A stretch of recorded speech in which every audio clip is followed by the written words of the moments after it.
The card set can be easily picked up for 10 to 20.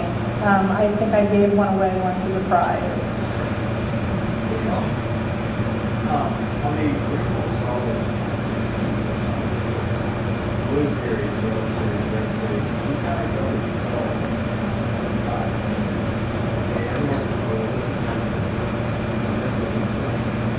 Okay, his question had to do with the original Star Wars cards and the fact that, when you're on eBay, they'll say Blue Series, Red Series, Green Series, and they'll have really varying prices, so it's hard to tell what's what and what's worth what. Basically, with the original Star Wars cards, they did 5 sets, and they each had a different colored border around the edge. The first had a blue border with white stars in it, and then it was red, and then yellow, and then green, and then orange. And the sets really are very, very similar in value. Card set number 1, which is blue, people tend to charge more for it. There aren't more of those cards in the world. There aren't less of those cards in the world. It's just more people have a nostalgic feel for those cards. More of us remember the blue cards and want to collect them than the other cards. The green set is the interesting set, I like to say, because it contains the famous C-3PO card. I just told somebody earlier today, we're not going to talk about that card. It's Star Wars. It's not Empire Strikes Back. But it does tend to make people charge more for the green cards. There was a single card, 3PO, looks a little more grown up than usual. Topps reprinted the card, and so there was actually a second run of green cards done. There are probably more green cards out there because of that second print run of cards being done with the reprinted card. Neither card is more rare than the other.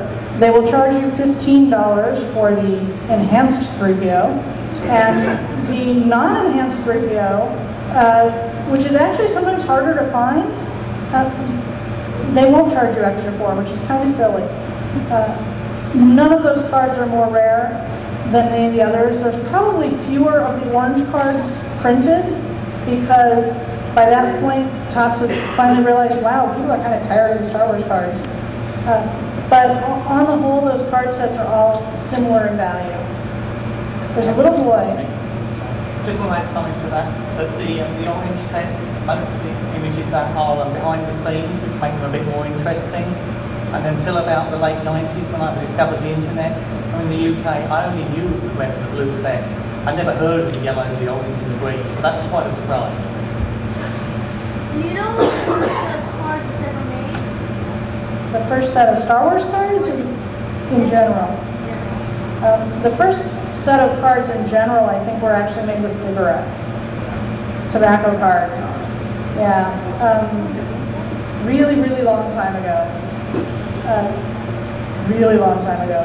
And those were sports figures, and then they would do historical figures like famous, presidents, and there's Indians and all sorts of, interesting stuff. I do not know the date for that. The Empire Strikes Back cards had a single star and a double star by date. And it seemed like that the 2 sets, there's only 1 star on every exact same card, and another card is always 2 stars. Is that true? There's just one has only 1 star, one has 2. Those are printer marks to tell the printer where to cut the cards and which side of the card sheet the card belongs on. He was asking about stars next to the numbers on the cards. So the 2 stars versus the 1 star, one means this is the right side of the card sheet, one means this is the left side of the card sheet. So you will find, card 220 has always got 2 stars or 1 star because it's always on the left-hand side of the card sheet. But the first Star Wars one, yeah, you were able to complete almost a second set. But the Empire, there's no duplicates. They basically learned to do better printing. Any other questions? In the middle. The question was how much harder is it to find the vintage sticker sets, which is a great question because kids actually use the stickers. Today when you collect cards, the chase cards are almost always cards. And in the vintage era, the chase item was a sticker and they stuck on things. With the Star Wars cards, you can usually get the stickers for most of the card sets for about $1 for each sticker, give or take. Sometimes it's $2 per sticker, sometimes it's only one. If it's the Return of the Jedi set, you can get them for 50 cents each, because there were just tons of those done. But the problem you will have is that a lot of those stickers don't stick very well anymore.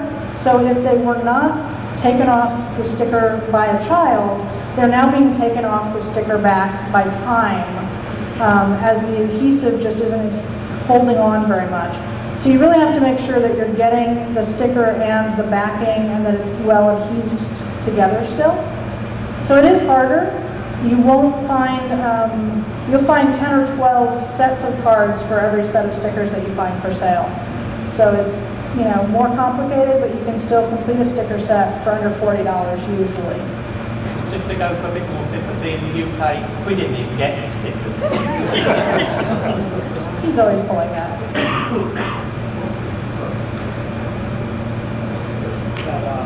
That Star Wars Galaxy, that floating Yoda card, that there was only supposed to be a few of them that got out. Are there any official numbers how many of them got out? I heard the reissue. He's asking about the P3 Yoda card, which was from Star Wars Galaxy. It was meant to be a promo card.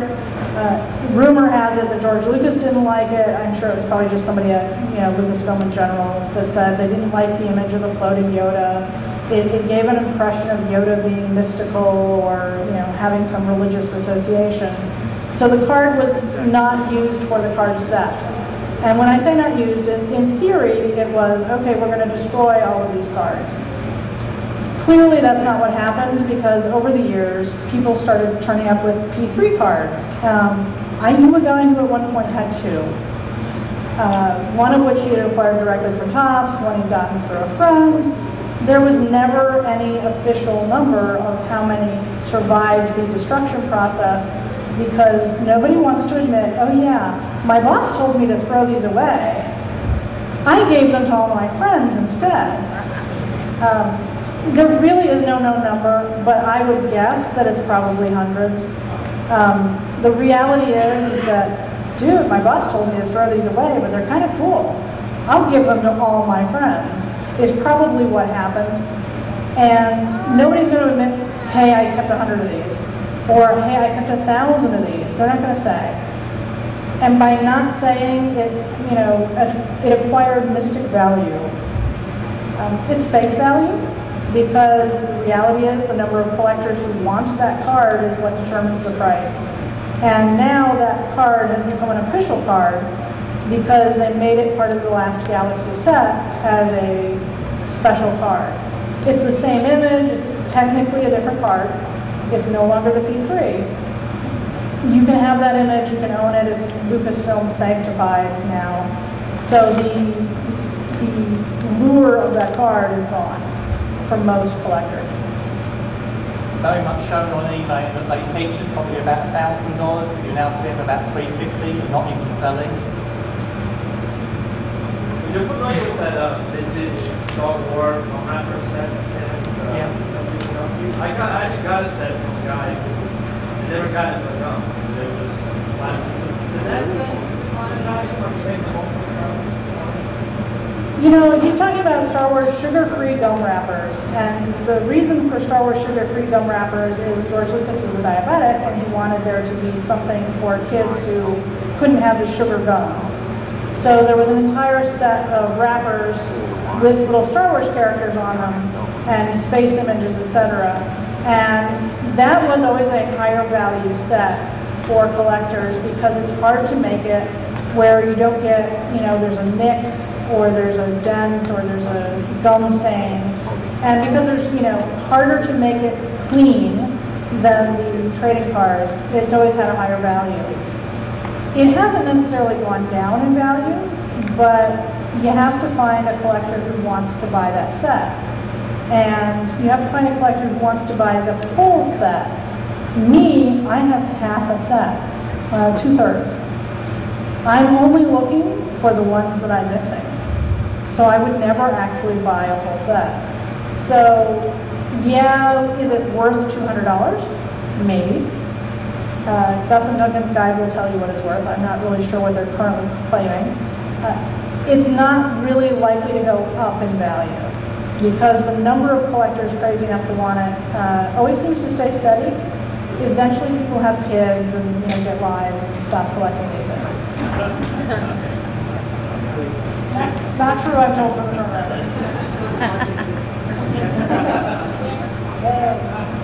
Little bit? Collecting the Star Wars cards as a kid got me into the next phase of my collecting of the cards. And I spent a lot of time sending off the cards to the actors, getting some of the cover done. I'm the only one doing that, or He's basically saying that when he was a kid, he collected the Star Wars cards, and then he started sending them in the mail to the actors to see if he could get autographs, and being successful at it. And he's asking, am I the only one who did that? No, not by a long shot. You're probably fairly rare. Of the people in this room, there's probably 5 or 10 other people who did do that. Some people start doing that and then give up. Back before 9/11 and security craziness, it was a lot easier to find an address where you could send something and somebody might autograph it. It might be the actor or it might be their assistant, you never know for sure. But I can remember sending Anthony Daniels a trading card and having him send it back to me in the mail, signed, Anthony Daniels. He's not a difficult one to get, he's very, nice about that sort of thing. I tried the same thing with Harrison Ford. I got the same rejection